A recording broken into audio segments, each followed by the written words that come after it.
ભાઈ ફૂલ તરસ લાગી ભાઈ, પાણી નું કક કરો, હવે મારાથી નહીં હલાય.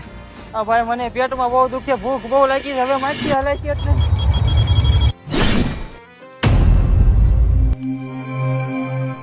હવે શું કરવું? એકને ભૂખ લાગી છે, એકને તરસ લાગી છે. આટલામાં ક્યાંય ખાવા પીવાનું મળે એવું લાગતું નથી. હે રમાપીર, લાજ રાખજે. ભાઈ આટલામાં ક્યાંય ખાવા પીવાનું ક્યાંય મળે એમ નથી. ભાઈ ના કેમ બેઠા છો? આવી આવો. ભાઈ હાલો, ની ઝૂંપડીથી કોઈક હાથ કરે છે, હાલો. એ આવો આવો મારો બાપલ્યો, આવો આવો, બેહો બેહો, ઘડીક પોરો ખાવ, ઘડીક પોરો ખાવ. એ ગરમ ગરમ જમવાનું છે, ઠંડુ ઠંડુ પાણી છે, ચા પાણી પીતા જાવ, ઘડીક પોરો ખાવ, પછી રાજો તમ તારે.